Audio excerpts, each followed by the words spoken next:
wabarakatuh. Alhamdulillah, hari ini bisa bertemu kembali dengan Ustazah Rizka.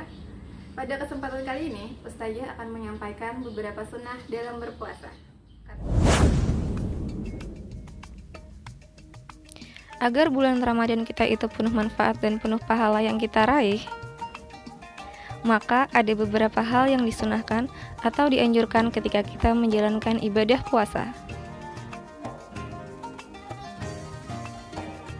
1. Dianjurkan makan sahur.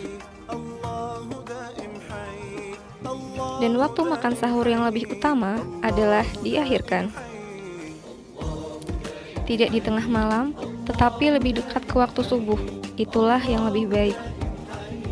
Sebagaimana ada hadis dari Anas radhiyallahu anhu, Zaid bin Thabit yang pernah makan sahur bersama Nabi SAW.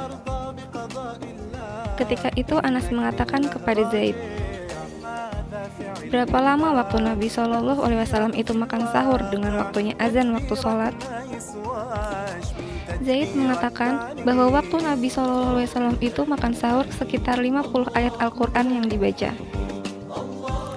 Maka ini menunjukkan, kata para ulama, bahwa makan sahur yang dilakukan oleh Nabi SAW itu sangatlah dekat dengan waktu ditegakkannya sholat subuh. 2. Disunahkan ketika berpuasa adalah kita berbuka. Dan berbuka di sini diperintahkan disegerakan. Artinya, ketika tenggelamnya matahari itu tiba, maka kita diperintahkan langsung untuk berbuka, karena inilah tanda kebaikan seorang muslim. Sebagaimana kata Nabi SAW, manusia itu akan senantiasa berada dalam kebaikan selama mereka menyegerakan waktu berbuka puasa. Hadis riwayat Bukhari. 3. Dianjurkan ketika berbuka makan rutab, tamar, kalau tidak ada maka ganti dengan air. Rutab di sini maksudnya adalah kurma basah dan tamar kurma kering. 4. Dianjurkan ketika berbuka kita berdoa kepada Allah Subhanahu wa Ta'ala. Bahkan kata Nabi SAW, di antara waktu terkabulnya doa adalah ketika seseorang itu berpuasa saat dia itu berbuka. 5. Dianjurkan ketika berpuasa memberi makan berbuka puasa.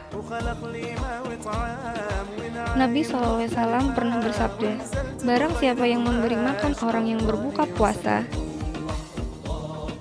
maka dia mendapatkan pahala seperti orang yang berpuasa, tanpa mengurangi pahala orang yang berpuasa sedikit pun juga." Hadis riwayat Ahmad. 6. Dianjurkan banyak melakukan amal kebaikan. Di antara yang dikatakan oleh Ibnu Qayyim, kita memperbanyak sedekah, zikir, membaca Al-Quran, dan ibadah-ibadah sunnah yang lainnya. Karena Nabi SAW ketika bulan Ramadan, beliau sering mengkhatamkan Al-Quran.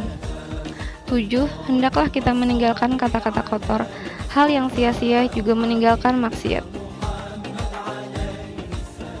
Nabi SAW bersabda, "Barang siapa yang tidak meninggalkan kata-kata kotor ataupun dusta, lantas dia itu mengamalkannya, maka Allah tidak lagi peduli pada makan dan minum yang dia tinggalkan."